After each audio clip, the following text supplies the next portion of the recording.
They called my wedding a disgrace. My own parents. The people I once believed would walk me down the aisle, smile in the front row, maybe even cry a little. Instead, they sent me a message. We won't come. While I stood alone in white lace, they were somewhere off the coast of Catalina Island, raising champagne glasses on my sister's yacht. My mother laughed under the golden sunset, while I tried to smile under church lights. For years I told myself I was too grown to care. But in that moment, every uncelebrated birthday, every ignored award, every time they said Lily's name instead of mine, all came rushing back. I thought it would break me forever. But life has a funny way of flipping the script. Because while they toasted my humiliation, the cameras were already rolling live across the nation. The church in La Jolla smelled faintly of salt and lilies, the ocean air sneaking in through the open windows. The pews gleamed under the afternoon light, every detail, perfect, the ribbons, the candles, the pale roses I'd chosen myself. Yet all I could see was the row of empty seats in the front, the ones marked with gold calligraphy, reserved for the Henderson family. No one sat there, no father to offer a steady arm, no mother adjusting my veil, no sister waving proudly, only the absence of them sharp as a blade glinting against the beauty of the day. I gripped the bouquet tighter, feeling the stems press into my palms. The weight of silence filled the chapel. My heels clicked softly against the marble as I took my first step down the aisle. Each sound echoed too loudly, reminding me that the only family I had here were friends who had stepped in out of kindness. Somewhere deep inside, I still expected my mother's perfume to drift through the doorway, or my father's voice to thunder. Wait for me. But nothing came. Just the hum of the organ and the ache in my chest. A few hours earlier, I had checked my phone expecting a change of heart. Instead, I'd seen the text 8 cold words that gutted me. We won't come. This wedding is a disgrace. Beneath it, my sister Lily had posted a picture of them on a yacht, crystal glasses, raised high her caption, reading celebrating life's true milestones. Their smiles were flawless, their skin glowing under the sun, and for the first time in my life, I understood just how small they wanted me to feel. They hadn't merely declined, they'd celebrated my exclusion. My humiliation was their entertainment. I had stared at the screen until the letters blurred my hands trembling. My best friend Maya had seen the look on my face and snatched the phone gently away. Forget them, she'd said, her voice fierce. They don't deserve to watch you walk. I had nodded, even smiled, pretending to agree. But the truth was, I wanted nothing more than for them to see me, to witness this moment, and finally, after 33 years, to be proud. As the organ swelled and the guests rose to their feet, I took a deep breath and lifted my chin. My gown rustled softly as I moved forward, the silk brushing against my legs. The light from the stained glass windows painted streaks of blue and crimson across the aisle. To anyone else, it might have looked heavenly. To me, it felt like walking through the ruins of an old dream. Richard and Elaine Henderson had built their lives around appearances. My father had been a lawyer for 40 years, the kind of man who measured worth by headlines and handshakes. My mother, a figure in every San Diego charity gala, believed reputation was a woman's greatest armor. Together, they had perfected the art of looking flawless. And Lily, my little sister, the prodigy pianist, the golden daughter, was their masterpiece. From the moment she touched her first piano key, their world began to orbit around her. I was the background noise, the practical one, the responsible child. Invisible except when needed for applause. My father once said at a dinner party, Lily was born to shine. Clara just prefers staying in the shadows. I had smiled politely while my insides twisted. What he didn't understand was that I didn't prefer the shadows. They were simply all that was left for me. As I walked, I thought of those years of birthdays, spent alone, of dinners where conversation revolved around Lily's latest performance, of the quiet resentment that had built inside me like sediment. I had spent my 20s building something of my own, a landscape architecture firm that turned barren lots into green sanctuaries. My work had been featured in magazines, my designs awarded by the city. But when I told my parents about my first major project, my father only said, "Well, it's not exactly Carnegie Hall, is it?" My mother had smiled absently and asked if I'd seen Lily's latest interview. That was the last time I tried to impress them. Now standing in the glow of the altar, I felt all those years pressing down on me, the endless striving, the quiet ache of never being enough.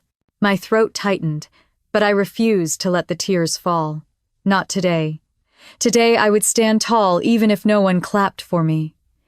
Ethan waited at the end of the aisle, his posture calm, his eyes steady on mine. There was something in his expression, reassurance, maybe even pride, that anchored me. He looked at me as though nothing in the world could diminish this moment. For a heartbeat, I wondered if he knew. If he had seen the photos, if he understood the depth of the betrayal. But when I reached him, he simply took my hand, his fingers warm and sure. "Do you still want this?" I whispered, my voice barely audible beneath the music. He smiled, a slow, unshakable smile that reached his eyes. "More than ever," he said. The officiant began to speak, his voice echoing through the high ceilings. Words about love, endurance, and trust, words that felt fragile against the weight of what I had lost.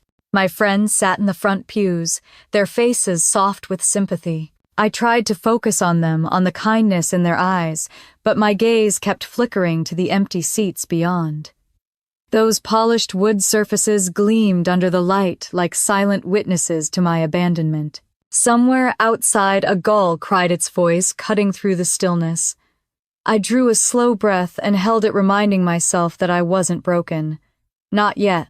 The air was thick with incense, with the faint hum of the organ and the rhythmic thud of my own heart.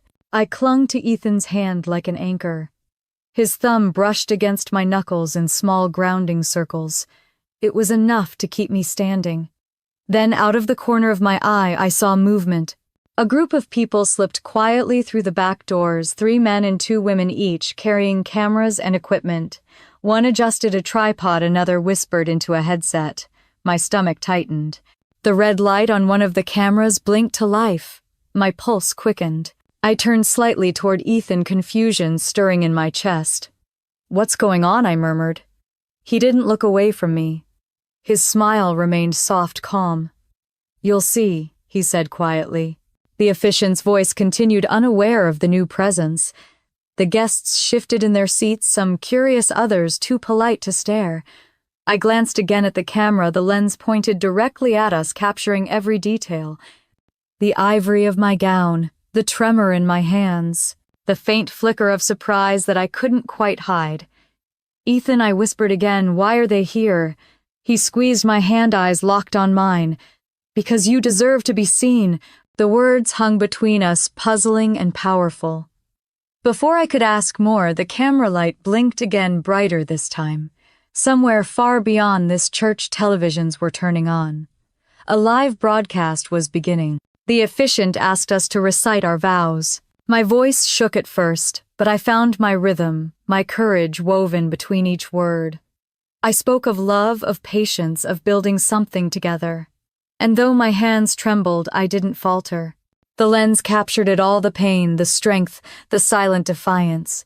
In that moment, surrounded by the beauty of the chapel and the ghosts of those who refused to come, I realized something. My parents could miss this. They could choose silence. They could toast my absence from a yacht. But they couldn't erase what the world was about to see. Because as Ethan slipped the ring onto my finger, the camera zoomed in, broadcasting our vows live on national television. Somewhere on that yacht, I imagined my mother's glass slipping from her hand, the shimmer of champagne falling into the sea. My father's face tightening, my sister's perfect smile faltering. I could almost hear it, the sound of their pride cracking. I didn't know it then, but that was the moment everything began to turn. And as I stood beneath the vaulted ceiling, bathed in golden light, a quiet thought passed through me: the world might finally see me, even if my family never would. The call came on a quiet Thursday evening, just as the sun dipped behind the San Diego hills, painting the windows of Clara's apartment in muted gold. She was sketching the outline of a coastal resort proposal when her phone lit up. The name on the screen froze her breath. Elaine Henderson.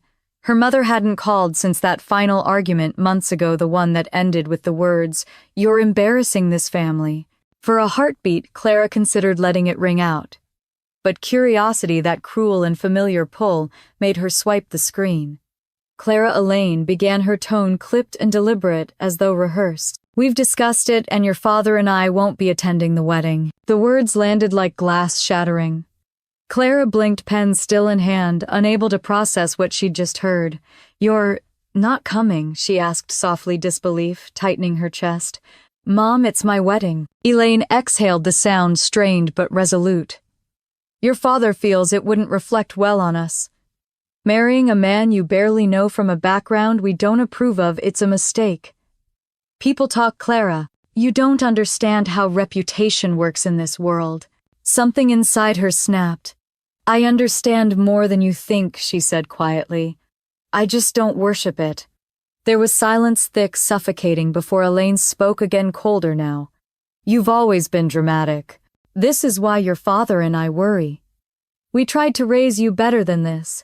You're marrying beneath you, and we can't attach our name to it." Attach our name. The phrase dug under her skin. They didn't see her love her work, her years of struggle. They saw a label, a reflection of themselves. "Is this about Ethan or about control?" she asked, her voice trembling now. "Don't be childish," Elaine snapped. "You've chosen this path. We'll let you walk it alone." The line went dead. For a long moment, Clara sat motionless, staring at the pattern of sunlight fading across the floor. Alone. The word echoed louder than her mother's voice. Later that night, she called her sister, hoping foolishly for understanding. Lily answered on the second ring, her voice bright and effortless. "Hey, superstar architect. Big day coming up, huh?" Clara forced a small laugh.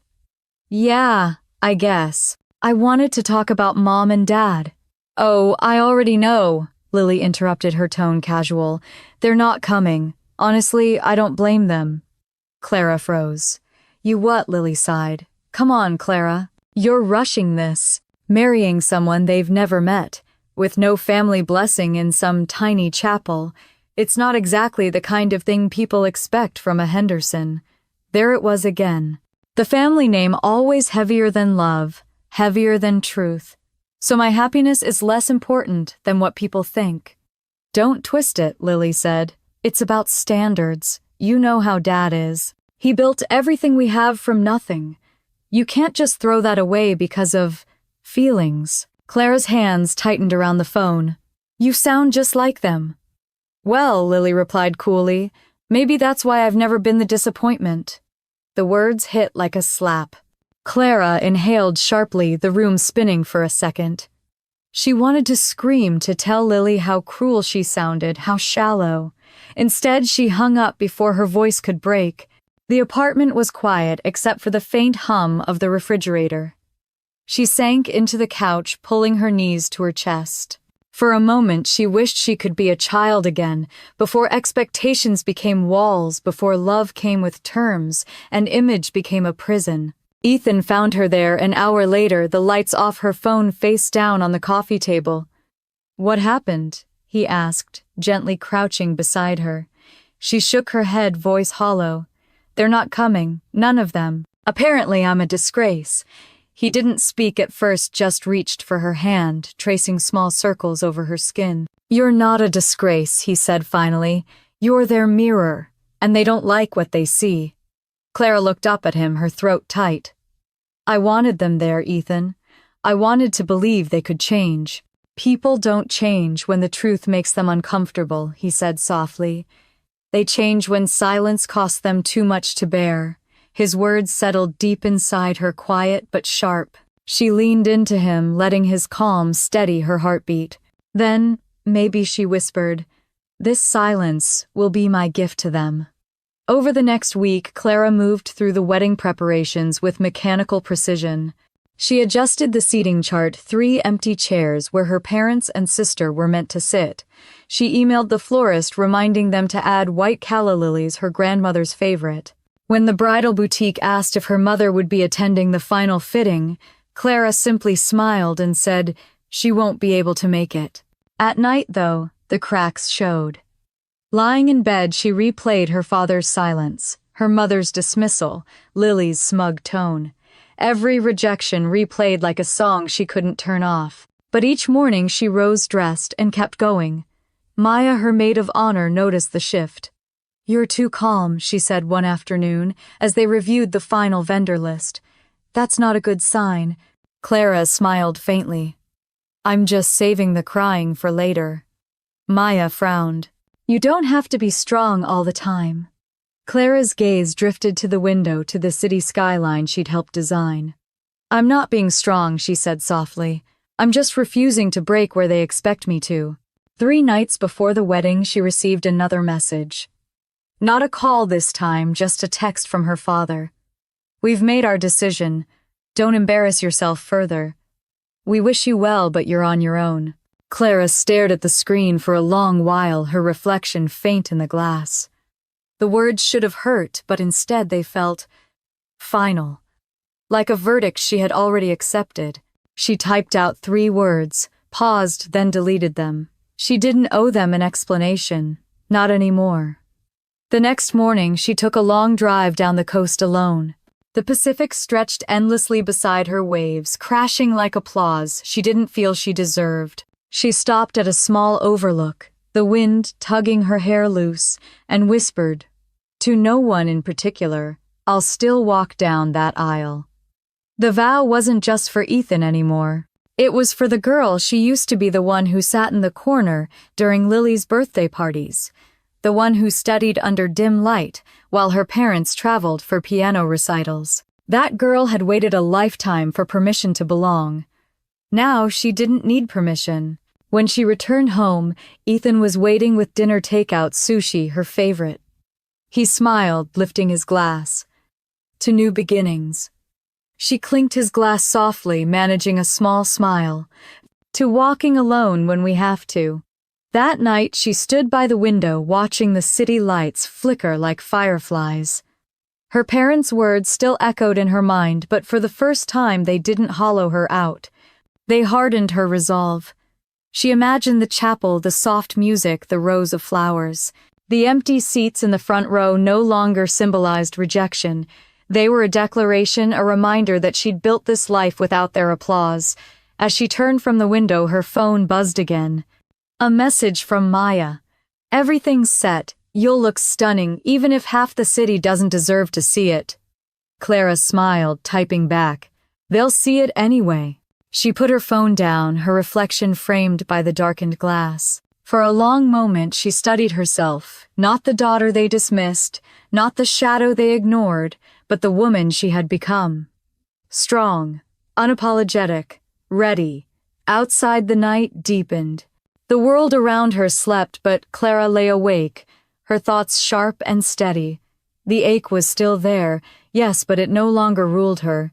Tomorrow she would send out the final seating plan, confirm the catering, and pick up her gown. And when the day came, she would walk that aisle, no matter how many chairs stood empty. Because sometimes the most powerful thing you can do is show up when no one expects you to. The morning of the wedding dawned calm and golden, the kind of sunlight that makes even silence look forgiving. Clara woke early, long before the makeup artist was scheduled to arrive.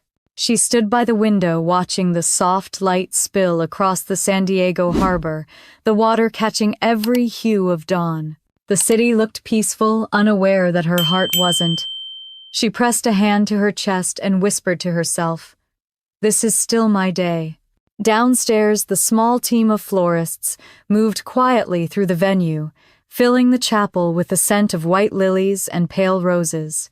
The soft hum of preparation felt almost sacred. Clara arrived at the chapel just after 8, her gown draped carefully across her arm, her heels clicking on the marble floor. The space was breathtaking, rows of white chairs lined in symmetry, candles flickering beneath the stained glass windows. It was everything she had imagined as a girl, except for one thing, the absence that filled the air. When she reached the altar, she stopped. The seats marked reserved Henderson family were empty, untouched, their small name cards resting stiffly against the white linen. For a moment, her throat tightened. She could picture her mother sitting there, her father stiff in his suit, Lily adjusting her perfect curls. She could almost hear their polite applause. But they weren't there. They had chosen to turn their backs on her, and this, the quiet, was their signature. Maya entered behind her carrying a bouquet of lilies wrapped in ivory silk. "You look like you're about to pass out," she teased softly. "I might," Clara said with a weak laugh. "It's surreal." Maya's gaze followed hers to the empty seats. She hesitated. "Do you want to move those signs? Maybe it'll hurt less if no." Clara interrupted gently. "They stay. Let them be reminders." Maya nodded understanding.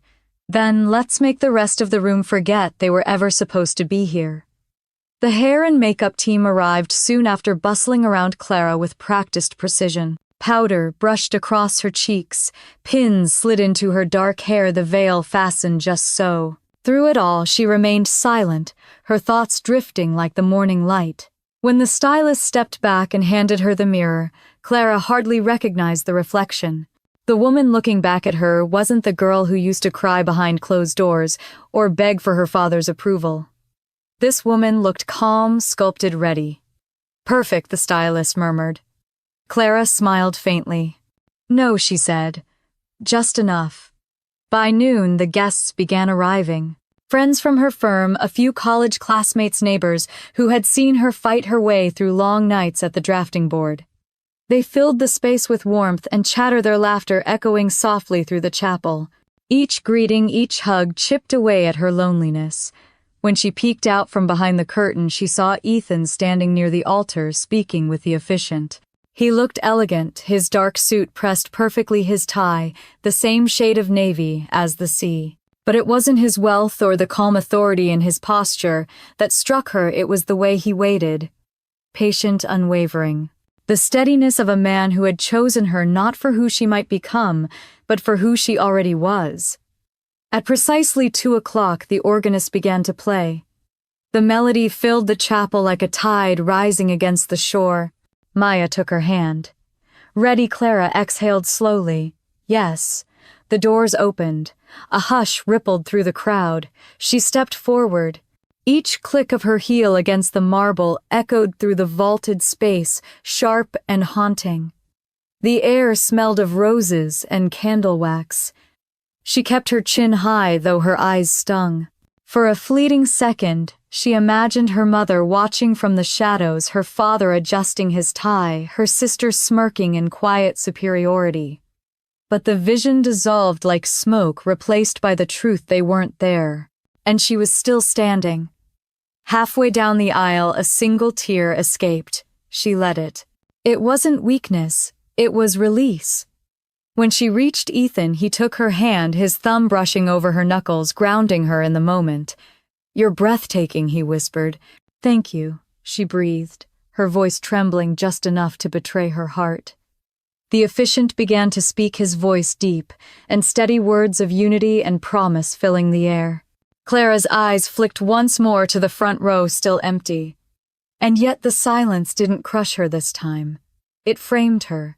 As the ceremony unfolded, Clara's mind drifted briefly to the night before, to the last-minute text she'd sent her mother. "I'll be walking down the aisle tomorrow. Whether or not you come, I hope you'll remember what you're missing." No reply had come. Not a word, not even a punctuation mark. The officiant's voice drew her back. "Clara, do you take Ethan Caldwell to be your lawfully wedded husband?" Her lips curved into a soft, defiant smile.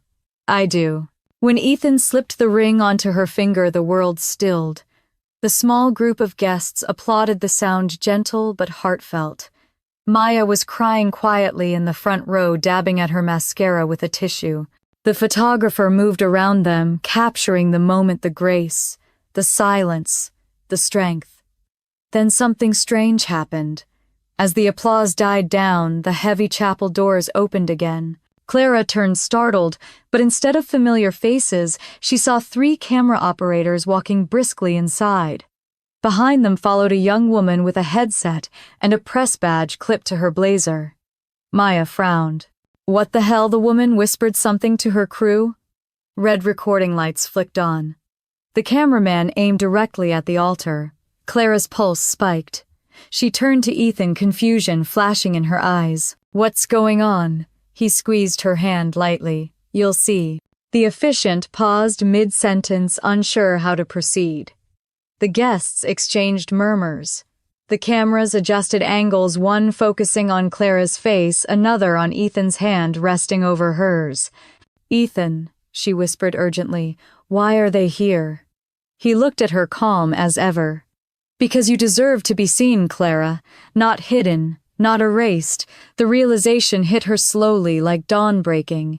He had done this. He had invited them. Her heart raced, not from panic now, but from something far larger, a dawning comprehension of what this meant. All her life she had been told to stay quiet, to stay small, to avoid embarrassment. And here she was, her wedding broadcast for the world to witness. The officiant cleared his throat, resuming the ceremony. The cameras moved closer. Flashbulbs flickered. Clara's veil glowed beneath the sudden brightness, her skin lit in soft gold. She could almost hear her parents' voices in her mind. A disgrace. But as she looked into Ethan's eyes, she realized something extraordinary. This wasn't disgrace. This was reclamation. The vows continued. Her voice trembled at first, but grew stronger with each word. "I vow to walk beside you," she said, "through storms and silence, through loss and triumph. I vow to never let fear write my story again." Ethan's gaze softened. When he spoke his vows, the entire room seemed to breathe with him. "I vow to protect your peace," he said, "simply even from the ghosts of your past." When the officiant finally declared them, husband and wife applause erupted. The sound was fuller this time, echoing off the walls like thunder. Clara turned slightly, her veil lifting as the camera zoomed in. She smiled, not for the audience, not for her absent family, but for herself. Outside, a small crowd had gathered, drawn by curiosity as word spread about the mystery wedding with the billionaire groom. By the time Clara and Ethan stepped out into the sunlight, reporters were already clustered near the gates. Flashing lights burst around them, microphones rose like spears. "Mrs. Caldwell, how does it feel?" one called. Clara met the camera's lens head on, her expression calm, her voice steady. "It feels like freedom." That night, as they returned to their apartment, the city felt different, charged alive. Clara's phone buzzed, incessantly missed calls, social media tags, trending headlines. She didn't open any of them. Not yet. She sat on the couch in her wedding gown, the lace pooled around her feet. Ethan handed her a glass of champagne. "Are you angry with me?" he asked quietly. She shook her head. "No, just overwhelmed." He sat beside her, his tone gentle. "I wanted the world to see what they refused to. That's all." Clara smiled faintly, lifting the glass, then let them watch. Outside, the harbor shimmered beneath the moonlight. Inside, her phone continued to buzz, 100 voices clamoring for her attention. Somewhere among them, one name would stand out before the night was over. But for now, she didn't look. She took another sip, leaned against Ethan's shoulder, and whispered, "I think this was the beginning of something they'll never forget." And for the first time in her life, the silence that followed felt like victory. The following morning, the world already knew her name. Clara woke to the sound of her phone buzzing relentlessly on the nightstand. The glow of the screen cut through the dim light of dawn.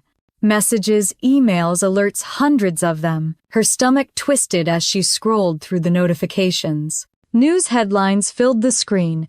Billionaire CEO marries unknown architect in private ceremony broadcast live. Mystery bride of Ethan Caldwell captivates America. There were clips of her walking down the aisle, her voice trembling as she spoke. Her vows the moment Ethan lifted her veil. Every second of what had been sacred was now public. Ethan emerged from the kitchen holding 2 mugs of coffee. "It's all over the news," he said, handing one to her. "You're trending." "I didn't think it would be this big," Clara whispered, scrolling through the footage of herself on national television. It was surreal. The camera angles, the captions, the commentary from strangers speculating about her life. Some praised her elegance, others questioned her past. Who was she before him, they asked. Ethan sat beside her, calm, almost amused. People love a story, he said simply, especially when it surprises them. Clara looked up at him, her brow furrowing. You knew this would happen. He didn't deny it. I did, he admitted. And I wanted it to, because for once they couldn't ignore you. She set the phone down, her pulse unsteady. You mean my parents? Ethan nodded slightly. They needed to see what they threw away. Clara stared at the coffee in her hands, the steam swirling in the quiet space. Part of her wanted to be angry that he'd exposed something so intimate. But beneath that, she felt something else: vindication.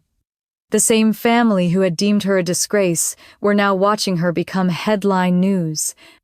By noon, the messages began pouring in. Friends from college congratulated her coworkers, sent screenshots of the news coverage. Even distant relatives she hadn't heard from in years wrote things like, "So proud of you." But one message stood out, the one she hadn't expected to see. It came through the old family group chat she hadn't opened in months. The preview on her screen read only 4 words. "Where are you, Clara?" Her hand froze. She opened the chat. There they were, dozens of unread messages lighting up all at once. Her mother, her father, even Lily. From her father. "Why didn't you tell us who he really was?" From her mother. "How could you let us find out on TV?" "People are calling, we're being bombarded with questions." From Lily. "Wow, guess I underestimated you." Clara stared at the words, her lips parting in disbelief. Of all the things they could have said, no congratulations, no apology, just panic. Panic that their pride had been bruised. Ethan watched her expression darken. "Let me guess," he said softly. "They want back in." Clara nodded slowly. "They don't even realize what this means to them. Not me, just them." Her phone buzzed again. Her father's latest message appeared. "You owe us an explanation." She exhaled through her nose, her fingers trembling slightly. Then she typed nothing.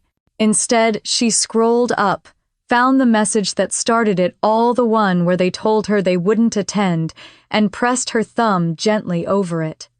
The words still stung. This wedding is a disgrace. And now they were the ones begging for a response. Ethan leaned over, his voice low. "You don't have to answer." "I know," Clara said, "but I will." She tapped the screen once, hovering over the message. Then, with a faint smirk, she selected a single emoji, a small yellow face laughing. She hit send. For a moment, the sound of the sent message was the only noise in the room. Then she set her phone aside, picked up her coffee, and took a slow sip. "That's it?" Ethan asked, smiling slightly. "That's all they get," she replied. "I spent years explaining myself to people who never listened. Now they can interpret silence." Within minutes, her phone lit up again, her mother calling, her father texting, the chat flooding with unanswered questions. Clara ignored it all. The sound of notifications became background noise, meaningless and distant. Ethan wrapped an arm around her shoulders, his voice gentle. "You did the right thing." She looked up at him, her eyes steady. "No," she said. "I did the final thing." Later that afternoon, the news cycle intensified. A clip from the ceremony was replayed on every network, complete with commentary about Ethan Caldwell's mysterious bride. Analysts speculated about her background, her career, her humble upbringing. Someone had even dug up her university thesis, showcasing her architectural work on sustainable communities. Ironically, the same traits that her family had dismissed as insignificant were now being celebrated on a national stage. By evening, the apartment felt quieter. Ethan had gone to take a business call, and Clara sat alone on the couch, scrolling through the comments under a news post. "She's stunning. She must be brilliant if he married her. Her parents must be so proud." She almost laughed at that last one. Proud. The word had become a ghost she'd stopped chasing years ago. Her phone buzzed again, this time a video call. Her mother.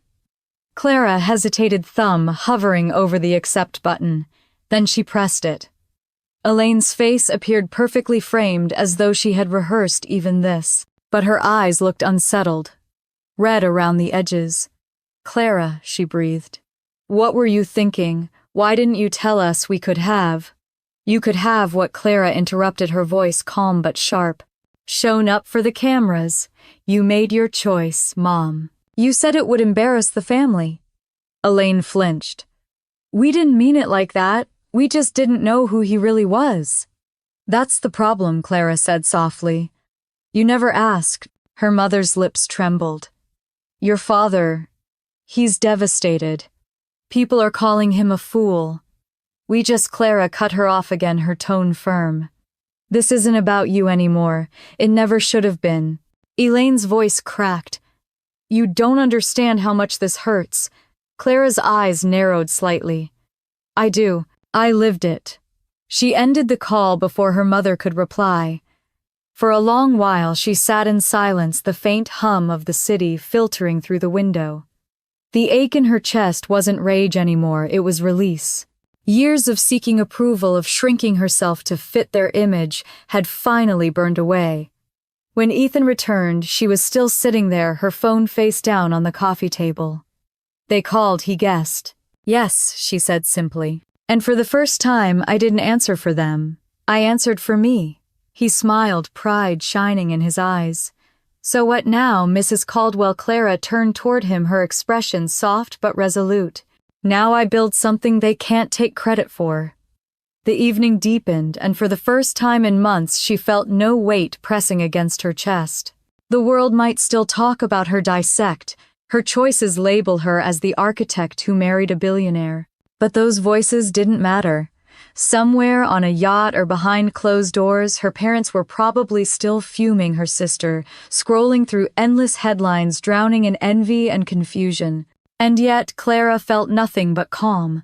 She poured herself another glass of wine and stood by the window, the city glittering below. The reflection in the glass caught her eye. A woman in a white dress, her posture strong, her eyes steady. She raised her glass slightly, a quiet toast to herself. "To the girl they called a disgrace," she whispered. "And the woman who proved them wrong." The phone buzzed again on the table. She didn't look back. Instead, she turned toward Ethan and said with a smile that was both weary and free, "Let's watch the sunset. The world can wait." Outside, the last streaks of light slipped beyond the horizon. Inside, Clara exhaled for what felt like the first time in years. She didn't need to fight anymore. The war was already won. The morning light filtered through the curtains, soft and golden, spilling across the apartment like a quiet blessing. Clara stirred awake to the faint murmur of the television in the living room. She reached for her phone, first habit, reflex, survival. The screen exploded with notifications. Every headline bore her name. From Disgrace to Darling, the Henderson daughter who married a billionaire. America's new obsession, the bride who walked alone. Who is Clara Caldwell? Her pulse quickened. She scrolled, reading snippets from interviews. She hadn't given opinion pieces, dissecting her every gesture at the altar, her expression, her tears. Strangers online debated whether she had planned the humble to Hollywood transformation. Others called her the face of quiet revenge. She tossed the phone aside and walked barefoot to the living room. Ethan sat on the couch, coffee in hand, watching a morning show replaying clips from their wedding. The host's voice was bright and cheerful. "She's the architect who stole America's heart," the host said, "and the daughter whose parents missed the biggest day of her life." Tragic or poetic? Ethan muted the sound when she entered. "They're obsessed," he said lightly. Clara gave a small, humorless smile. "They always love a redemption arc." On screen, her own face appeared, eyes shining beneath her veil, lips trembling as she said, "I do." It felt strange watching herself from the outside. She looked composed, radiant even, but she remembered the shaking beneath her ribs, the weight of every step down that aisle. Ethan stood and crossed the room, placing a gentle hand on her shoulder. "You okay?" She nodded, though her throat felt tight. "Just surreal." But then her phone buzzed again, this time the family group chat she had muted weeks ago. The message preview flashed. "Where are you? We need to talk." Her heart stopped. She unlocked the screen. There it was, her father's message, cold and urgent. Beneath it, her mother's. "Why didn't you tell us who he was?" And Lily's simple but barbed guess, "You finally did something worth watching." Clara stared at the words until they blurred. Then she laughed, a sharp, exhausted sound. "They don't even pretend to care," she said softly. Ethan watched her face. "They're embarrassed. They'll twist this into your fault, too." Clara's phone buzzed again. "Call us back. We can fix this." Fix this? She shook her head in disbelief. They hadn't come to her wedding, hadn't sent a single blessing, and now they wanted to fix their image. Ethan took the phone gently from her hands and set it down. "You don't owe them anything." But something inside her burned a mixture of anger and clarity. "No," she said quietly. "I don't owe them, but I want them to know I see them for what they are." She picked the phone back up, scrolled through the messages again, and typed nothing. Instead, she opened the emoji tab, found the one she wanted, the laughing face, and hit send. For a moment, she felt a surge of adrenaline. Then stillness. Ethan arched a brow. "That's it," Clara smiled, faintly leaning back on the couch. "That's all the explanation they deserve." Her phone buzzed again seconds later, calls, messages, panic. She ignored them all, muting the thread entirely. "They're probably on that yacht right now, trying to figure out how to spin this," she said dryly. Ethan chuckled. "Let them drown in their own PR." The phone kept vibrating on the table. Clara let it. She poured herself coffee, took a slow sip, and exhaled. The warmth settled deep in her chest, steady and grounding. By afternoon, the media frenzy had reached its peak. News segments replayed her story endlessly, juxtaposing it against images of her father, the once respected attorney, and her sister, the darling pianist. Sources confirm estranged relationship, parents absent from ceremony, a tale of family betrayal and poetic justice. When the anchor mentioned her father's name, the camera cut to an old photo of him in a tuxedo, smiling stiffly beside Elaine. For the first time, Clara didn't feel small looking at that image. She felt distance, power. At lunchtime, Maya called.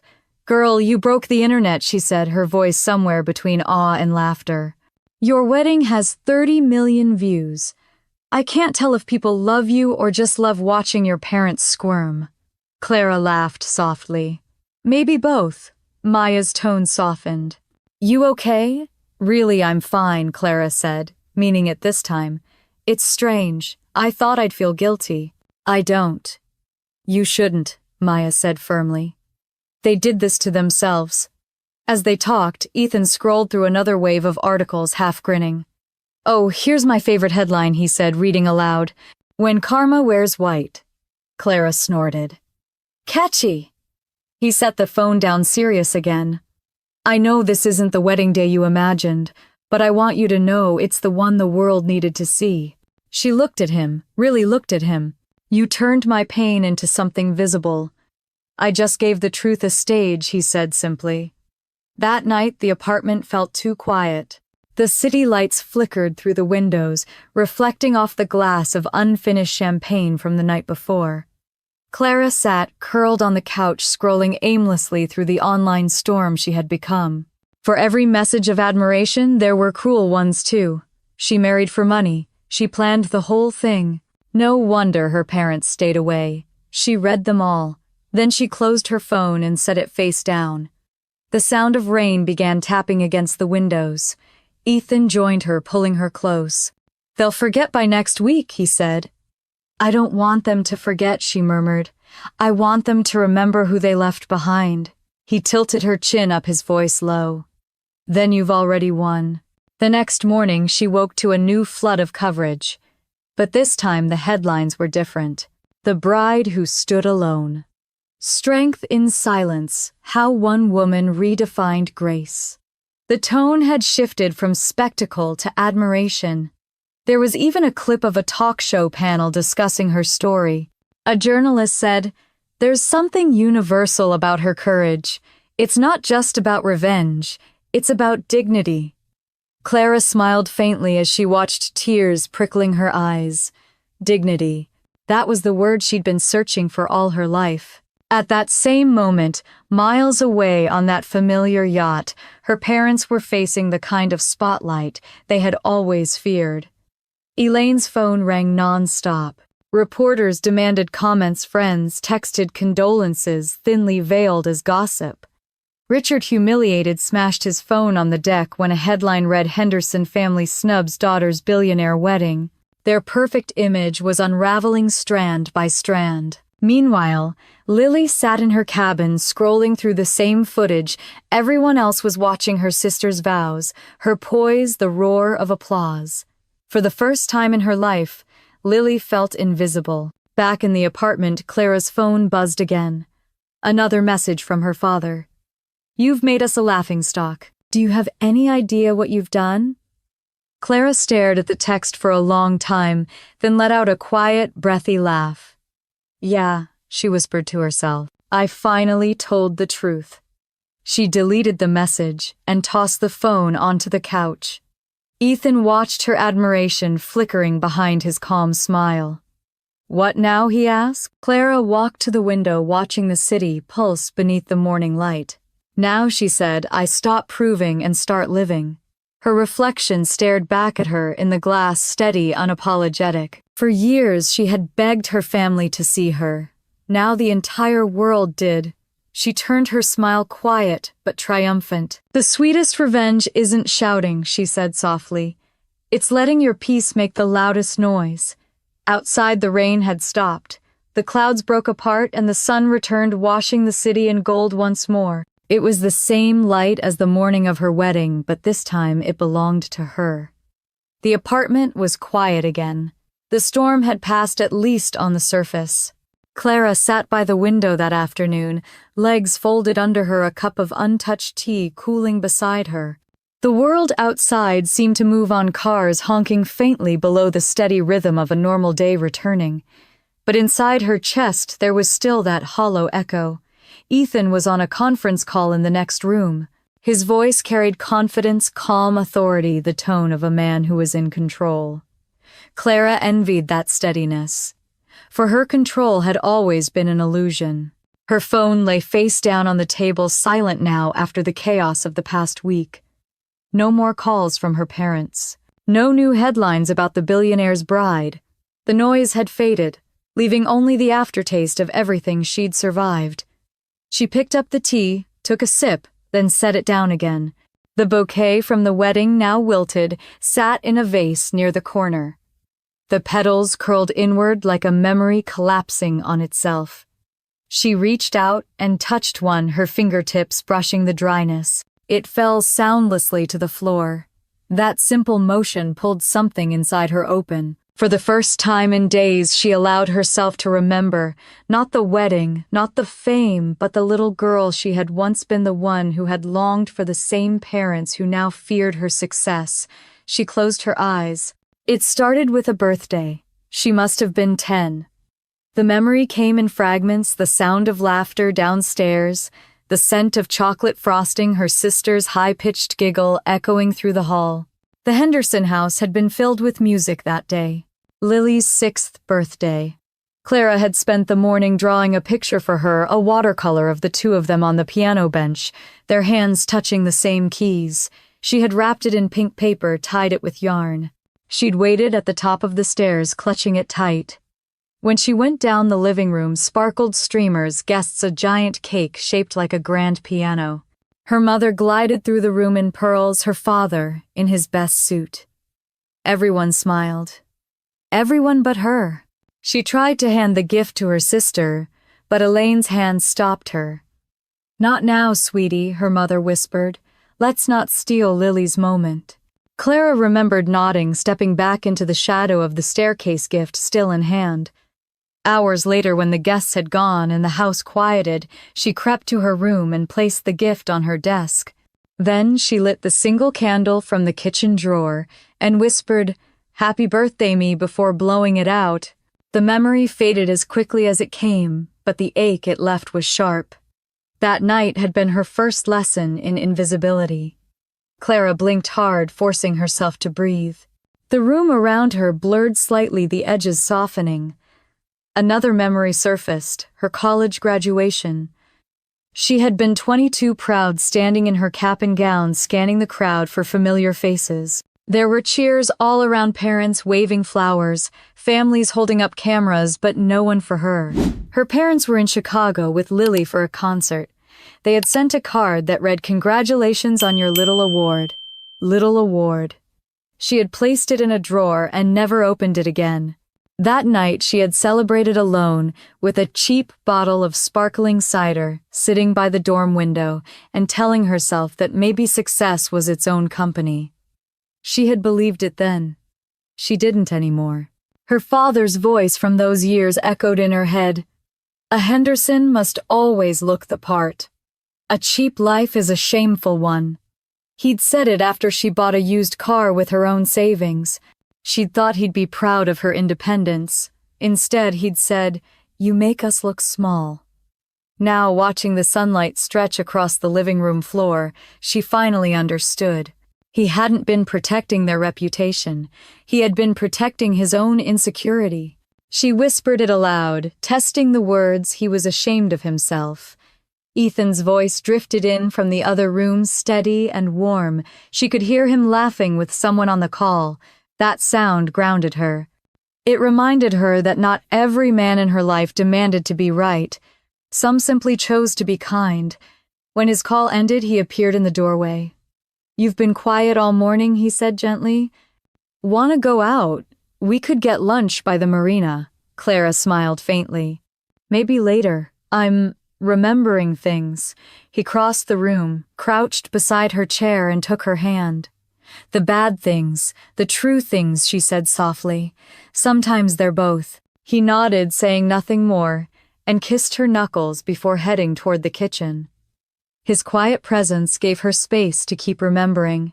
She thought about her mother Elaine, elegant, polite, always composed. She used to believe her mother's silence was cruelty. But now, older and wiser, she wondered if it was fear. Fear of losing the fragile perfection she had built around herself. Fear of love that wasn't polished or safe. Clara rose from the chair, walked to her bookshelf, and pulled down an old photo album she hadn't opened in years. The pages crackled softly. There were pictures of piano recitals, gayless family portraits, where everyone smiled except her. She stopped at one, her father's arm wrapped around Lily's shoulder. Her mother's standing behind them, Clara, off to the side, half cut from the frame. She stared at that picture for a long time before whispering, "You can't crop me out anymore." Her phone buzzed on the table. A message from Maya. "How's your piece today?" Clara typed back, getting clearer. That evening she took a long walk by the harbor. The air was crisp, tinged with salt. She watched the waves roll in, each one dissolving neatly into the next.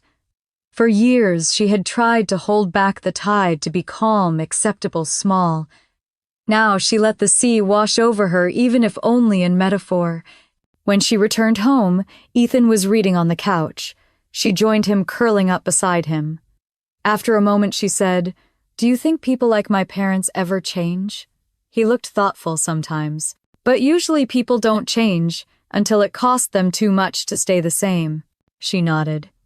"Then maybe they'll change someday, or maybe they won't. Either way, I'll still be okay." He brushed her hair away from her face. "You already are." Later, when he had gone to bed, Clara sat alone with her journal open. She wrote slowly, her handwriting. "Calm, deliberate forgiveness doesn't mean they win. It means I stop carrying them." She closed the book and looked around the apartment, the space she had built herself, the light she had chosen, the peace she had earned. Her parents had built their legacy out of fear. She would build hers out of freedom. She whispered into the quiet room, "I forgive you," and felt the words settle deep inside her chest. The tears that came weren't bitter. They were cleansing. Ethan appeared in the doorway again, sleepy and barefoot. "You're still up," he murmured. "Just finishing something," she said, smiling faintly. He came closer, wrapping her in a hug from behind. "You're allowed to rest, you know." "I know," she whispered, leaning into him. "I think I finally can." Outside, the city shimmered under the night sky. The moonlight rippled across the ocean in long, trembling bands of silver. For the first time in her life, Clara didn't feel like she was waiting for her family to love her right. She had stopped waiting altogether. She reached for Ethan's hand and said quietly, "I think I'm ready to stop remembering just to hurt." He kissed the top of her head. "Then remember to heal." She smiled against his chest, breathing in the scent of home. And in the stillness of that moment, the past finally loosened its grip. It started with a headline. Clara was in her office going over blueprints for a new public park project when her assistant burst through the door holding a tablet. "You should see this," she said breathlessly. Clara frowned, wiping graphite dust from her fingertips. "What is it?" Her assistant hesitated before handing her the screen. The headline was impossible to miss. Golden Girl falls from Grace Lily Henderson walks off stage mid-performance. Beneath it, a still image froze her sister's face in mid-sneer, her mouth open in fury, the microphone slipping from her hand. The caption read, "Pianist storms out after berating orchestra live on national broadcast." For a long moment, Clara just stared. The photo didn't look real. Lily, perfect Lily, golden-haired and perpetually adored, was trending for all the wrong reasons. The hashtags told the story: number, Golden Girl no more, number, stage meltdown, number, Henderson drama. Ethan walked in just then, loosening his tie, the faintest smile playing on his lips. So the universe finally found its balance. Clara shot him a look, half amused, half shocked. "Don't say that." He shrugged, leaning against the doorframe. Karma doesn't need an invitation. It just arrives on time. She wanted to disagree, to tell him that it wasn't right to take pleasure in someone else's downfall, but deep inside, a part of her trembled with the quiet satisfaction of poetic justice. By evening, the story had exploded. Every major network replayed the clip of Lily throwing her microphone and storming off stage during a televised performance. The orchestra's conductor looked stunned, the audience gasped audibly, and the video looped endlessly across social media. Commentators called it a career-ending tantrum. Someone posted a compilation of Lily's previous interviews, piecing together her arrogant remarks about lesser musicians and standards of class. The internet feasted. For once, Clara didn't check her family group chat. She knew exactly what would be waiting there. Chaos, denial, blame. That night, Ethan found her on the couch watching the clip again in silence. The sound was off, but she could still see the rage in her sister's eyes, the same look Lily used to give her whenever she dared to shine too brightly.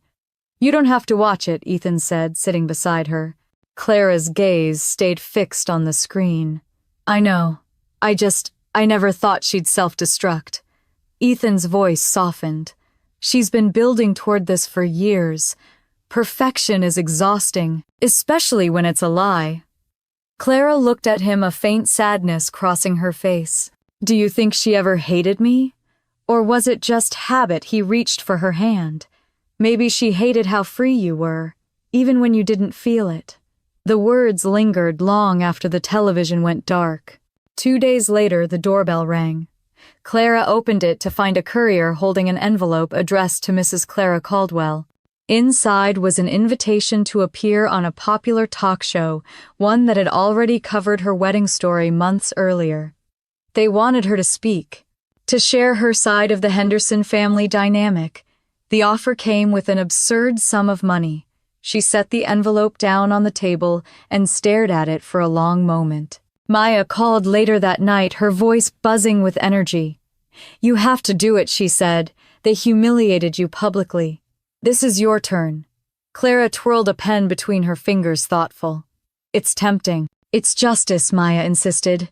"You'd own the narrative." Clara's tone was calm. "Or I'd just feed it, and I think it's had enough of me." Maya sighed, disappointed. "You're too classy for your own good." Clara smiled. "No, I'm just tired of performing pain for other people's entertainment." When she hung up, she turned to Ethan, who had been quietly listening. He met her eyes and said simply, "That's the answer right there." But the universe wasn't done testing her. The next evening, as Clara was watering the plants on their balcony, her phone rang. Unknown number, she almost ignored it. Then something in her chest stirred an old familiar instinct, she answered. Clara, the voice on the other end was trembling unmistakably familiar. It's me, Lily. For a second, the sound didn't register. Clara's grip on the watering can loosened slightly. Lily, please don't hang up, her sister said quickly. I didn't know who else to call. Clara leaned against the railing, eyes narrowing. You have plenty of people. Or you did. A shaky breath. Not anymore. Silence stretched between them, heavy with years of unspoken things. I saw your performance, Clara said finally, her voice steady. I lost everything, Lily whispered. Sponsors' contracts. They all dropped me. The press won't stop. They've turned me into a villain. Clara almost laughed at the irony. That's what happens when the mask breaks. Don't do that, Lily said, her voice cracking. Don't talk to me like them. I made mistakes. Okay, I was jealous, Clara. You had everything, love, peace, the life I thought I was supposed to have. The confession caught her off guard. She didn't answer right away. Lily continued, her words tumbling over each other. You think it was easy being their favorite. Every note I played, every show I did, it wasn't for me. It was for Dad's pride, Mom's perfection. You rebelled and I followed orders. But we both ended up broken. Clara closed her eyes. You could have stopped hurting me. I know, Lily whispered. And I'm sorry. The two words hung in the air, fragile as glass. When Clara finally spoke, her voice was soft but firm. We can't fix the past, but maybe you can stop running from it. On the other end, Lily sniffled. I don't know how. Start by sitting with it, Clara said quietly. That's how I did. Lily exhaled shakily. Thank you. Even if you don't mean it. I mean it, Clara said. But forgiveness doesn't mean we go back. She hung up gently before her resolve could waver. That night, Ethan found her staring at the city lights again. Was that your sister? He asked. Yes. Do you regret answering? Clara shook her head. No, I just didn't expect her to sound so human. He smiled faintly. Maybe that's her punishment. Clara looked down at her wedding ring, tracing the gold band with her thumb. For years I wanted them to see me suffer. Now I just want them to see me at peace. The following week, her inbox flooded again, this time with speaking invitations, sponsorships, features in women's magazines. People called her a voice of grace in a world of scandal. One headline even read, From Shadow to Spotlight, How Clara Caldwell Redefined Resilience. She accepted one invitation to deliver a keynote speech at a design conference in Austin. The topic, Building Beyond Survival. When she stepped onto that stage, the audience of hundreds rose to their feet. She smiled, poised and calm beneath the lights.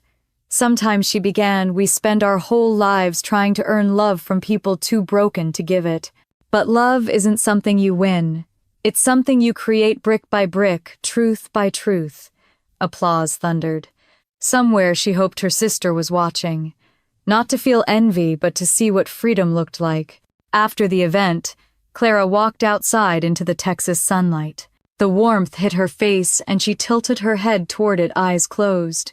Ethan came up beside her, sliding his hand into hers. You don't feel sorry for her? He asked gently. Clara shook her head. No, I feel released.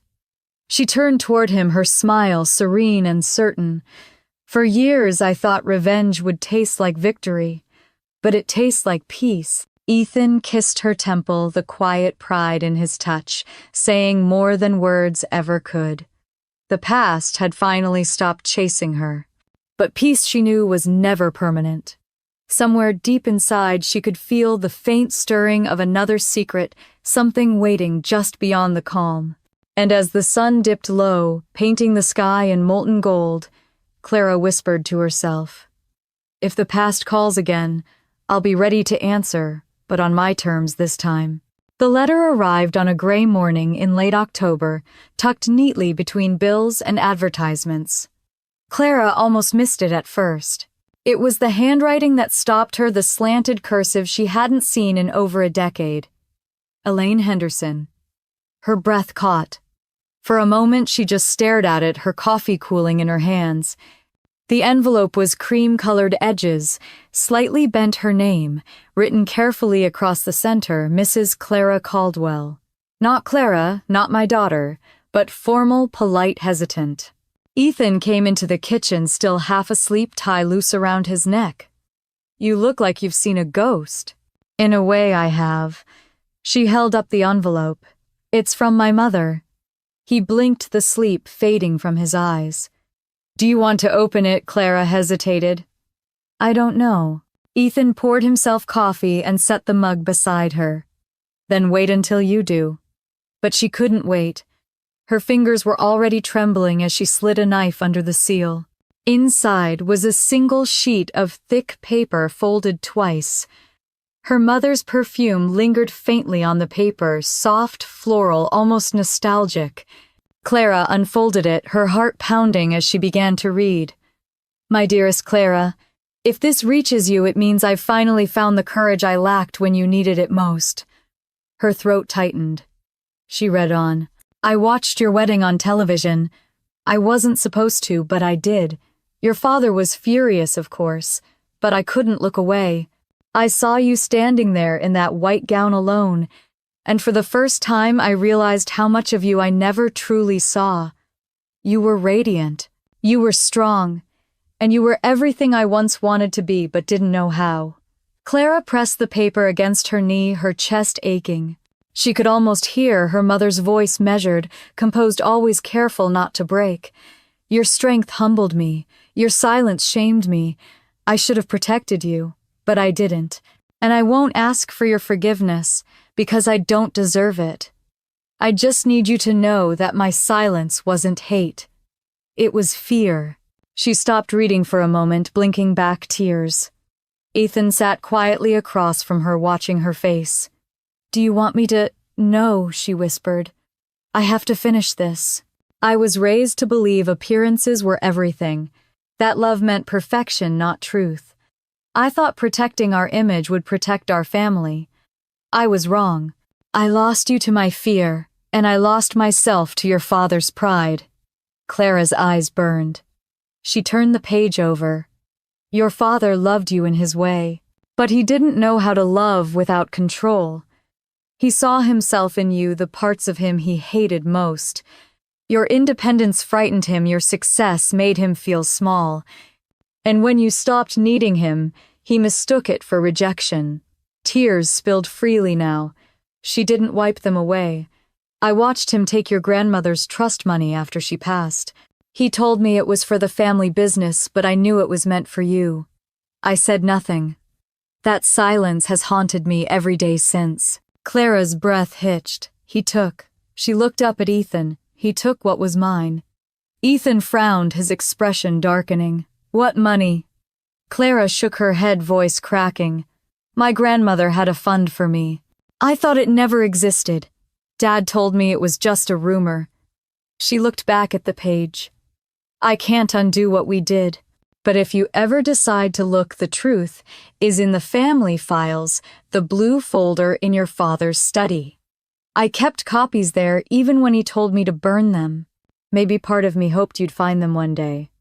Her hand trembled as she read the last lines. If forgiveness is too much, I'll settle for peace. Just know that I am proud of you quietly, finally, completely.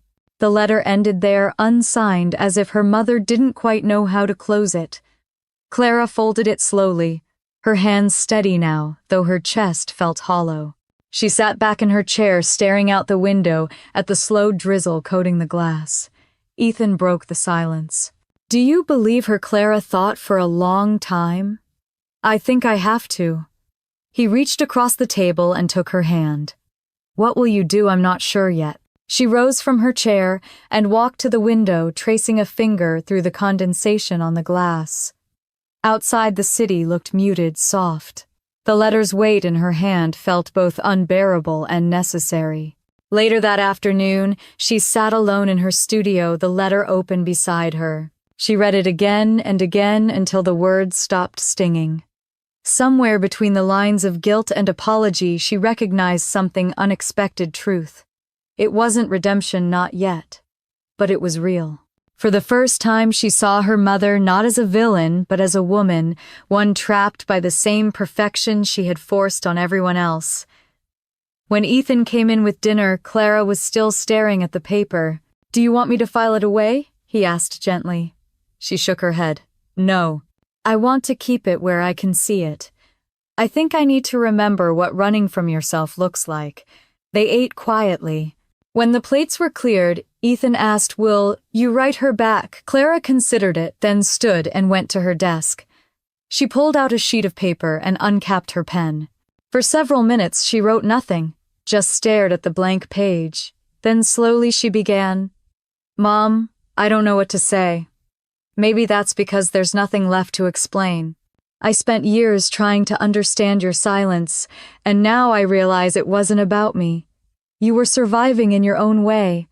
I forgive you, but from afar." She stopped, folded the note, and slipped it into an envelope. She didn't address it. She didn't even seal it. She just tucked it into her journal and whispered, "That's enough." The next morning, Clara drove to the old Henderson estate.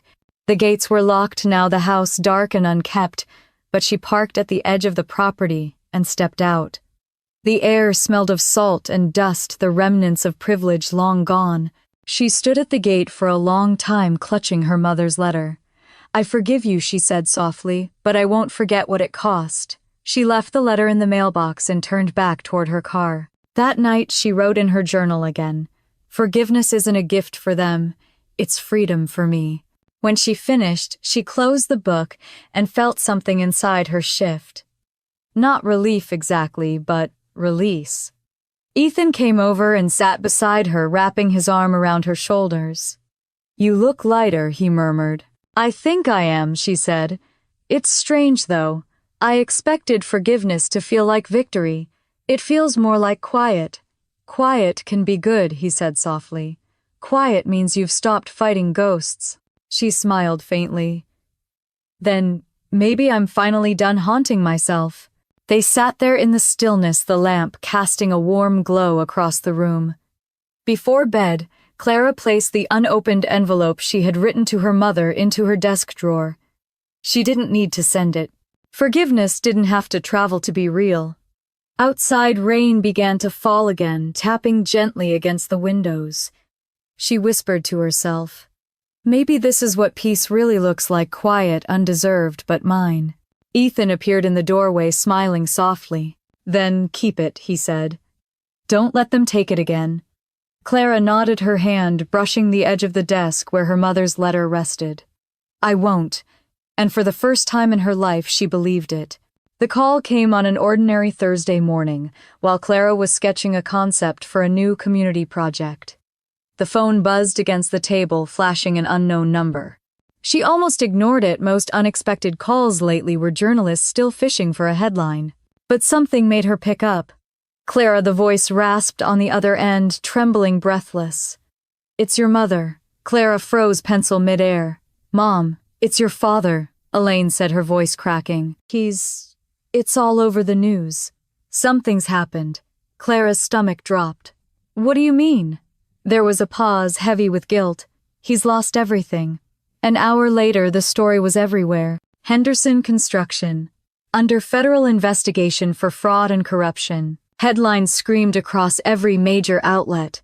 Pictures of Richard Henderson, once the symbol of prestige and old money poise, now showed a man hunched and exhausted, surrounded by reporters as he exited the courthouse. His hair disheveled, his jaw clenched, his eyes hollow. Clara sat in her office, the newspaper spread open in front of her, her coffee untouched. The irony wasn't lost on her. The man who had built his life around control, status, and image had finally been stripped of all three. Ethan entered quietly, holding another paper. "It's bad," he said simply. "They're saying he falsified contracts, paid off city inspectors, used shell companies." Clara's voice was even. "And stole money meant for me." Ethan nodded slowly. "That, too." She turned toward the window, her reflection ghost-like against the glass. Below, San Diego's skyline glittered in the distance, indifferent to one man's ruin. "He spent his life teaching me that shame was the worst thing you could feel," she murmured. I wonder how it feels to finally wear it. That evening, her mother called again. Clara let it ring 3 times before answering. Clara Elaine whispered, her voice raw. He won't speak to anyone, he just sits in his study. I don't know what to do. Clara said nothing. Please, her mother begged. He asked for you. Clara closed her eyes. You think I should help him now? I think you need to see him, Elaine said softly. If not for him, then for yourself. For a long moment, neither of them spoke. Then Clara exhaled slowly. Text me the address. The next morning, she drove to the Henderson estate for the first time in years. The once grand house looked smaller, now almost frail, its manicured hedges overgrown, the fountain out front dry. The gate creaked when she pushed it open. She stepped into the foyer. The air smelled of dust and old paper. The portraits on the wall, Richard shaking hands with politicians, Elaine smiling beside him, Lily holding a bouquet of awards, were all slightly crooked, as though the house itself had lost balance. Her mother met her in the hall, eyes, red-rimmed hair unpinned. He's in his office, she said quietly. He hasn't eaten.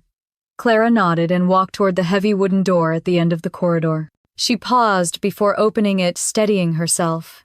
Inside, Richard sat at his desk head, bowed over scattered papers. The once imposing man looked small now, his suit wrinkled, his hands trembling as he flipped through documents that no longer mattered. He looked up when she entered. Clara. She didn't move closer. Dad. For a long time, they simply stared at each other. The silence between them was louder than any accusation. You came, he said, at last, his voice hoarse. I did, she replied evenly. He gestured weakly to the chair opposite his desk. Sit. She didn't. I prefer to stand. Richard's eyes fell to the papers in front of him, legal notices, foreclosure documents, letters from attorneys. They're taking everything, he muttered. The house, the company, the cars. 40 years of work gone. 40 years of lies, Clara corrected softly. He looked up sharply. You think this is easy for me? No, she said. But it was easy for you to humiliate me, wasn't it? To call my wedding a disgrace, to steal from your own daughter because you couldn't stand her independence. Richard's face contorted, his jaw tightening. You don't understand. No, she cut in. I understand perfectly. You built everything to look powerful because you've always been terrified of being small. You didn't just take money from me, you took my belief that love could ever exist without conditions. He sank back in his chair, the fight draining from his posture. You sound just like her, he muttered. Who? Your grandmother. Clara hesitated. What do you mean? He stared at the window, eyes distant. She told me once that power isn't worth anything if it costs you your peace. I laughed at her, said peace doesn't buy houses. He gave a bitter laugh. She was right, you know. Peace doesn't buy houses, but losing peace can destroy them. The words hung between them, heavy with irony. Finally, Clara stepped closer, her voice steady. You used her money to build your empire, and now it's gone. Maybe that's justice. Richard looked up at her, his eyes glistening. You think this is justice? Watching everything I worked for burn. Yes, Clara said simply. Because maybe now you'll finally understand what humility feels like. He lowered his head into his hands. I was trying to make something of this family. No, she said softly. You were trying to make something of yourself, and you used all of us to do it.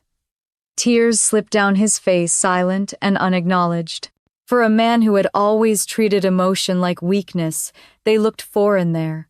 I don't expect forgiveness, he whispered. I just didn't want to die with you hating me. Clara watched him for a moment, then said quietly, I don't hate you, Dad. I just don't owe you love anymore. She turned toward the door. He called after her, his voice desperate now. Clara, please, help me fix this. You have connections. Your husband. She stopped, hand on the doorknob. You still think everything can be fixed by someone else's power. Then she looked back at him one last time. You built a life out of control and fear. I'm building one out of truth. That's the difference between us. And she walked out. Outside, Elaine stood in the hallway, wringing her hands. "How was he?" she asked quietly. Clara's expression softened for the briefest second. "Human," she said. Finally. When she left the house, reporters were camped outside the gate. Cameras flashed as she stepped into the sunlight. One shouted, "Mrs. Caldwell, any comment on your father's arrest?" Clara paused just long enough to answer. "Sometimes the truth costs everything," she said calmly, "but it's still worth the price." By that evening, the story was everywhere. Again, pictures of Richard Henderson's fall from grace, juxtaposed with images of Clara at her design conference, speaking about ethics and transparency in business. The contrast was too poetic for the media to ignore. That night, Clara sat on her balcony, a glass of wine in her hand, the sea breeze soft against her skin. Ethan joined her, setting his phone aside. "He pleaded guilty," he said quietly. "No trial." Clara nodded, staring into the dark water below. "Then it's over. Are you okay?" She smiled faintly. "Better than I thought I'd be." Ethan brushed a strand of hair from her face. "You don't have to carry their story anymore." "I won't," she said. "He taught me shame. Life taught me grace. Somewhere between the two, I found myself." He reached for her hand, their fingers intertwining. "Is it over for you, then?" "For him, yes," she said, her gaze steady on the horizon. "For me, it's just beginning." The night deepened, quiet and clean. For once, Clara didn't feel like the daughter of Richard Henderson or the sister of Lily. She was simply herself, no longer haunted by what she had survived, but defined by what she had become. And as the tide rolled in, washing away the footprints on the sand below, she knew the past could no longer reach her. Not here, not anymore. The night of the gala arrived with a brilliance that seemed to pulse through the city. San Diego's skyline shimmered against the black sea, each tower glowing like a monument to possibility. Outside the Grand Meridian Hotel, a line of sleek cars idled beneath the awning, cameras flashing as guests in designer gowns and tailored tuxedos stepped onto the crimson carpet. Clara stood inside the lobby, her hand resting lightly on Ethan's arm. She wore an emerald green gown that swept the floor, the fabric soft but commanding. Reporters were already whispering her name as they streamed in. Clara Caldwell, architect of the Harborlight Renewal Project, the woman whose vision had reshaped a city district and revived a dying waterfront. Tonight she was being honored as one of the top innovators of the year. "Are you ready?" Ethan murmured, adjusting the small pin on his lapel. Clara smiled faintly. "As ready as I'll ever be." He leaned close enough that only she could hear him. "You look like you own the place." "Maybe I finally do," she said softly. When they entered the ballroom, a hush swept over the crowd. Crystal chandeliers sparkled overhead, casting fractured light across gold-trimmed tables. Musicians played softly in the corner, violins threading through the hum of conversation. A massive banner hung above the stage, celebrating visionaries who build the future. Clara recognized faces from every corner of the city: politicians, investors, and journalists. Cameras clicked as she took her seat near the front. Halfway through the evening, as the MC's voice filled the room with practiced enthusiasm, Clara's gaze caught on something or someone at the far end of the hall. A figure standing near the entrance, understated in a dark navy dress, her blonde hair pulled into a neat chignon. Her breath faltered. It was Lily. She looked thinner than Clara remembered her once radiant glow, dulled by fatigue. But her posture was straight, her chin lifted with familiar pride. She wasn't accompanied by anyone, just a clutch bag in her hand and a faint tremor in her eyes. Ethan followed Clara's gaze. "Do you want me to ask her to leave?" Clara shook her head. "No, let her stay." The MC's voice rose again. "And now please welcome our final honoree of the evening, the woman whose work has transformed our city's landscape and whose integrity reminds us all that true legacy is built from the ground up. Ladies and gentlemen, Clara Caldwell." Applause rippled across the room. Cameras flashed. Clara took a slow breath and rose to her feet, her heart pounding not from nerves, but from the surreal awareness that this moment was entirely hers. She walked to the stage, the train of her gown whispering across the polished floor. The spotlight caught her face as she reached the podium.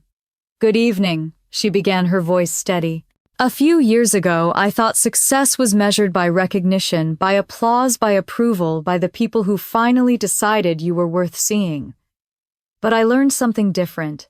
The real work, the real art happens when no one is watching, when you keep building, even after the world tells you you're not enough."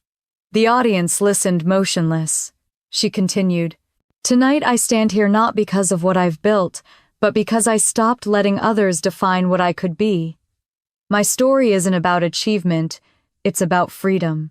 About the moment you realize you don't have to earn your worth from people who refuse to give it." Her eyes swept the crowd, landing briefly, deliberately on Lily. Their gazes met for a fleeting second, and Clara saw something unexpected there. Not envy, not defiance, just quiet recognition. When she finished her speech, the room erupted in applause. Standing ovations filled the ballroom, the sound thunderous and cleansing. Clara smiled, but it wasn't the smile of triumph. It was calm, unshaken peace. Afterward, guests crowded around her, shaking her hand, offering praise, snapping photos. She accepted each compliment with grace, though her eyes kept drifting toward the edge of the room where Lily stood alone, half in shadow. Finally, as the music swelled and the crowd thinned toward the dance floor, Clara excused herself and walked toward her sister. Lily straightened as she approached, clutching her purse tighter. "You were incredible," she said, her voice small. "Thank you," Clara replied. "I didn't expect to see you here." Lily's lips curved in a brittle smile. "I almost didn't come, but I saw your name in the papers and I needed to see it for myself." Clara's tone was gentle but direct. "To see me succeed. To see if I could face what I lost." Lily admitted quietly. "You were right, Clara. I was jealous. I thought love was something you earned by being perfect. And when you stopped chasing it, I didn't understand how you could still be whole." Clara studied her sister's face. For the first time, she didn't see the performer, the favorite, or the rival, just a woman who looked tired of pretending. "You don't have to keep punishing yourself," Clara said softly. "It's over." Lily's eyes filled with tears. "Maybe for you, but for me it's just beginning. I can't even walk into a theater without whispers following me." "Then stop walking where they expect you to," Clara said simply. "Start over somewhere else. Do something that belongs only to you." Lily let out a shaky laugh.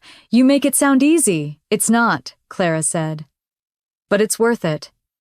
They stood in silence for a while, the music fading behind them. Finally, Lily reached into her bag and pulled out a small folded envelope. "I wanted you to have this. I found it in Mom's things before the house was repossessed." Clara took it hesitantly. "What is it?" Lily's voice trembled. "A letter. From Dad." Her stomach tightened. "Why didn't you tell me sooner?" "Because I wasn't sure you'd want it," Lily whispered. "But after everything, I think you deserve to read his last words." Clara stared at the envelope, its edges yellowed, her father's bold handwriting unmistakable. She didn't open it, not yet. She just slipped it into her clutch and looked at Lily. "Thank you," she said. Her sister nodded, tears spilling freely now. "I'm sorry, Clara. For everything." Clara reached out, brushing a tear from her sister's cheek. "I know." When she turned back toward Ethan, he was watching them quietly, pride softening his expression. She walked back to him, the envelope still warm in her hand. "Are you going to read it?" he asked. "Not tonight," she said. "Tonight is for the living." As the orchestra began to play, Ethan held out his hand. "Then dance with me, Mrs. Caldwell." She smiled and took it. Together they moved across the floor, the crowd parting around them. The chandelier light reflected off the emerald silk of her gown, painting golden arcs across the polished floor. Somewhere in the crowd, Lily stood watching, her expression unreadable. But when their eyes met one last time, she smiled, not with envy, but with quiet relief. Later that night, after the gala ended, and the hotel hallways grew silent, Clara stood by her window, the city lights stretching endlessly before her. The letter lay unopened on the table. She traced her father's name with one finger, then turned away. She would read it when she was ready. For now she had something more precious than closure peace. Outside, a soft wind swept through the streets, carrying the echo of applause. Clara closed her eyes and let it wash over her. She didn't need validation, not from the world, not from her family, not even from the man whose signature marked the envelope. She already had everything she needed: freedom. And as the night deepened around her, she whispered to herself, "This time the story ends on my terms." The next morning, Clara sat by the window of her office, the unopened envelope from her father resting on the desk before her. Sunlight streamed through the glass, washing over the letter, as if daring her to face it. For hours she had gone back and forth. Open it, leave it, forget it, remember. Every time she reached for it, something inside her hesitated. When Ethan entered, she didn't look up. "It's been sitting there since last night," he said softly. "I know." He came closer, resting his hand gently on her shoulder. "You don't owe the past anything you know." Not even a glance. Clara exhaled, her fingers brushing over the rough edge of the envelope. "I'm not sure it's about owing anymore. Maybe I just need to know what he left behind." Ethan nodded, then kissed her temple. "Then read it, but only if you're ready." She opened it carefully, the seal brittle with age. Inside was a single sheet of paper, her father's handwriting bold and deliberate, as if he had forced himself to hold steady. She drew in a deep breath and began. "My daughter, if you're reading this, then everything has already come undone. The house, the company, my pride, all of it gone. Maybe that's the price for a lifetime of silence. I used to believe strength meant never admitting fear. I thought control was the same as love. I was wrong." Her throat tightened. She continued, "You once asked me when you were 10 why I never said I was proud of you. I told you that pride was earned, not given. But the truth is, I didn't say it because I was jealous. You had courage. I never did the courage to live without approval. I didn't know how to love that. I only knew how to control what I couldn't understand."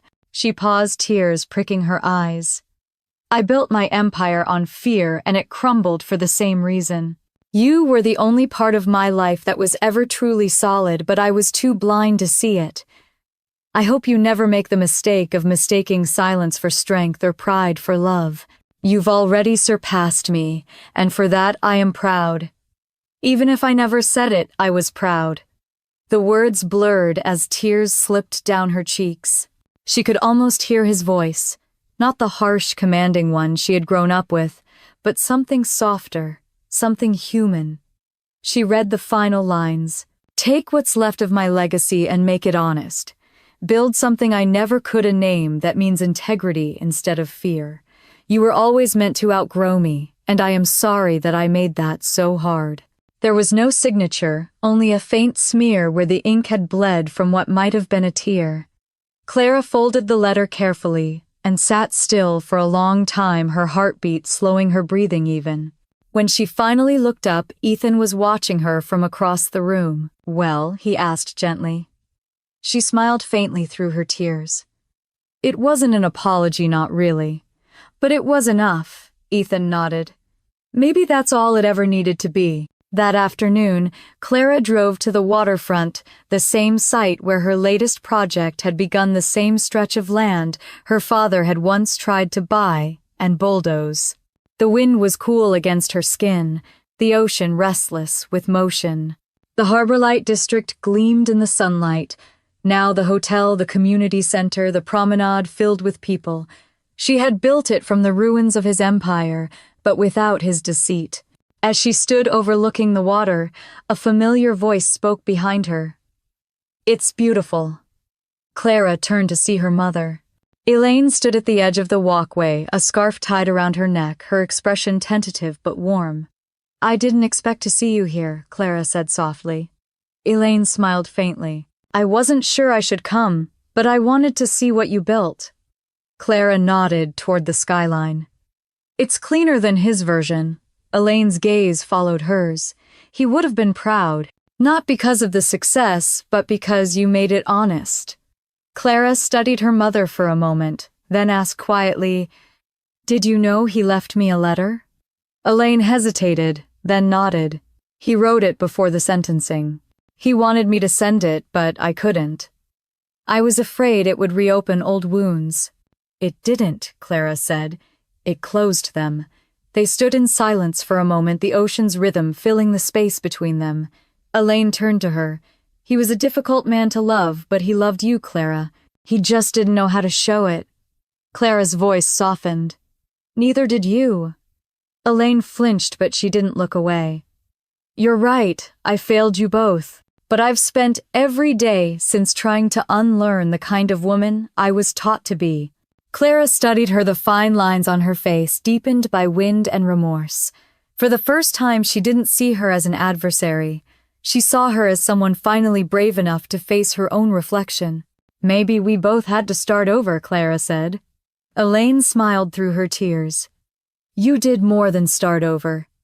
You created something I never thought possible, a life not defined by anyone's expectations." They sat together on a nearby bench, watching children run along the pier, their laughter carried by the wind. "I still remember your wedding day," Elaine said quietly. "I was on that yacht pretending to enjoy the champagne while watching the sunset. But all I could think about was you walking down that aisle alone. I told myself I had no choice, that it was your father's decision. But the truth is, I chose silence. I chose comfort over courage. I'll regret that for the rest of my life." Clara's hand tightened around the edge of the bench. "I forgave you a long time ago. I just didn't know it until now." Elaine looked at her, eyes shining. "Then maybe there's still time for us." "Maybe," Clara said softly. "But whatever comes next, it has to be real." "I understand," Elaine whispered. They sat there until the sun dipped low on the horizon, casting gold across the water. It felt like an ending, but also a beginning. Later that evening, back in her apartment, Clara placed her father's letter into a frame, not as a memorial but as a reminder. Beneath it, she slipped a small note of her own. "Peace is not inherited, it's built." She set it on her desk, beside the sketches of her next project, a public housing initiative designed for women rebuilding their lives after hardship. Ethan leaned over her shoulder, studying the designs. "This one's different," he said. Clara smiled. "It's meant to be." He kissed her cheek. "What will you call it?" She thought for a moment, her eyes drifting toward the framed letter. "The Henderson Renewal Center." Ethan raised an eyebrow. "You're keeping the name." "Yes," she said firmly. "But I'm rewriting what it means." When the news broke a month later about her new initiative, the press praised it as her most personal project yet. They called it a daughter's redemption, but Clara didn't see it that way. It wasn't redemption, it was evolution. One morning, while reviewing construction plans, she received a message from Lily. A photo. It showed a piano on a small stage, the sign above it reading, "The Clara and Lily Scholarship Recital." Beneath it, her sister had written, "We're building again too." Clara smiled, her chest swelling with quiet pride. The cycle was ending. The bitterness that had once defined their family was finally dissolving into something gentler. That night, she stood by the window, the city glowing beneath her like a living mosaic. Ethan came up behind her, wrapping his arms around her waist. "Do you ever think about the past?" he asked. "Sometimes," she said, "but only to remind myself how far I've come." He pressed his chin against her shoulder. "You turned disgrace into legacy," she smiled faintly. "No, I just stopped letting shame tell my story." They stood there in silence, the hum of the city below echoing like a heartbeat. And for the first time, Clara realized she wasn't living in reaction to her past anymore. She was living in creation of her future. A year later, the world outside Clara's window glowed with morning light. The ocean stretched beyond the glass, calm and endless, reflecting a sky streaked with gold. In her new office, everything felt alive, the hum of construction from the renewal center below, the laughter of children from the courtyard, the soft rustle of wind through open doors. The Harbor Light project had become more than architecture. It had become a living testament to what she had built from the ruins of her past. Her assistant entered quietly, holding a thick report. "These are the annual results for the Renewal Center, Mrs. Caldwell. You should see this." Clara smiled, flipping through the pages. The numbers told a story no scandal or humiliation could erase. Hundreds of families, housed dozens of new businesses, opened women rebuilding their lives in spaces she designed. "Integrity is the architecture of the soul." The brass plaque on her wall read a quote she had chosen herself. For years she had built for validation, now she built for meaning. The phone buzzed with a message. A photo appeared: Lily at a piano surrounded by children. Beneath it was a note: "The scholarship concert was a success. I finally feel like I'm home." Clara's chest tightened, but not from pain. The feeling was gentler, lighter. She placed the phone beside a framed letter, the one from her father. The ink faded but unforgotten. Behind it, tucked neatly, was a short note from her mother. "We're learning from the woman who taught us how to rebuild." She smiled, whispering softly to herself, "We're all learning." Later that afternoon, she sat across from a reporter at a cafe overlooking the ocean. The young woman had a recorder on the table and a notebook in hand, her excitement barely contained. "You've become something of a symbol," she said. "After everything your family went through, after what happened publicly. How did you move forward?" Clara took a sip of her coffee, her expression calm. "I stopped trying to win a war that didn't exist. Success isn't revenge, it's peace. I didn't move on to prove anyone wrong. I moved on to remember who I was before they told me otherwise." The reporter leaned forward. "And now that you're being honored again next month, how does it feel to be celebrated by the same city that once doubted you?" Clara's eyes drifted toward the water. "It feels like forgiveness," she said. "But not theirs. Mine." When the article went live 2 days later, it went viral. The headline read, "The Woman Who Turned Disgrace into Grace." Clips from the interview were shared across social media, her voice calm, poised, carrying the quiet conviction of someone who no longer needed to shout to be heard. Even strangers began to quote her words. "Success isn't applause, it's peace." That evening, she and Ethan walked along the pier, their footsteps echoing against the boards. The sunset painted the sky in deep shades of amber and Rose the same place they had stood the night she'd thrown her father's ring into the sea. Ethan's hand found hers. "A year ago you stood here and said you were done being haunted by the past. Do you still believe that?" She nodded, her eyes fixed on the horizon. "I think I do. The ghosts are still there, they just don't scare me anymore." He smiled. "You could have destroyed them, you know. You could have burned it all down." Clara's lips curved faintly. "I thought about it. But destruction would have made me them. Building something better made me free." She turned to face him, the wind lifting strands of her hair. "Revenge doesn't always need fire. Sometimes it just needs light." The next morning, Clara visited the Henderson Renewal Center. The walls were painted in soft shades of cream and blue, the hallways lined with photographs of the first families who had moved in. She paused outside one of the classrooms where a young girl sat sketching on a piece of paper. The girl looked up shyly as Clara entered. "Hi," the girl said. "Are you the lady who built this place?" Clara smiled and knelt beside her. "I am." "What are you drawing? A house?" the girl said proudly. "It's where I want to live when I grow up." Clara studied the picture, a house full of light surrounded by trees and laughter. "It's beautiful," she said.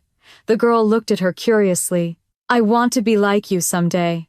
Clara's heart swelled with quiet warmth. "Don't be like me," she said gently. "Be more." The girl grinned, and in that moment, Clara saw herself years ago, small, invisible, waiting for someone to notice. And now here she was, being that someone for another child. As she walked out of the center, she passed a wall covered in engraved names: donors, builders, architects. At the bottom, a new plaque had been added, in honor of Evelyn and Richard Henderson, who taught us that legacy is not perfection, it's transformation. She stopped and ran her fingers over the words. For the first time, she felt no bitterness, no grief, only peace. That night, Clara returned home and stood on the balcony watching the city lights shimmer across the bay. The sound of laughter from the renewal center drifted faintly through the evening air. She thought of her father's final letter, her mother's quiet strength, her sister's redemption. Somehow, in letting them go, she had set them all free. Ethan came up behind her, wrapping his arms around her waist. "You look peaceful," he murmured. "I am," she said softly. "For the first time, I think I finally am." He kissed her temple. "What's next for you?" Clara looked out over the water. "Building. Always building. But this time not to prove anything, to give back what I've found." They stood in silence, the night settling gently around them. Clara thought of everything that had led her here, the humiliation, the empty chapel, the flashing cameras, the laughter on that yacht. Once those memories had defined her story, now they were just pages she had already turned. Her voice when it came was quiet but certain. "You know," she said, "my parents called my wedding a disgrace. And maybe it was. But it was the kind of disgrace that became a doorway. Without it, I'd still be waiting for their approval. Now I don't need it." Ethan smiled. "And what do you need now?" She turned toward him, her eyes soft with light. "Nothing. Because peace doesn't need an audience." The next morning the ocean was calm again, and the renewal center buzzed with life. A new banner hung above the entrance, "The future we build begins here." Clara stood watching as volunteers arrived, her heart steady, her voice inside her finally quiet. Sometimes she thought the greatest revenge isn't in what the world sees, it's in what it can never take away again. She looked up at the sky, the light catching her face, and whispered, "I'm free." And now, if you've followed Clara's journey through betrayal, silence, and redemption, you already know that freedom doesn't always come with noise. Sometimes it arrives quietly when you finally stop chasing what was never yours to begin with. But what about you? What would you have done in her place? Would you have forgiven or walked away for good? Tell me what you think in the comments below. I read every one of them. If Clara's story touched you, if you've ever fought to reclaim your worth or your voice, don't forget to like, share, and subscribe for more stories like this one. Because sometimes the quietest victories are the ones that echo the longest.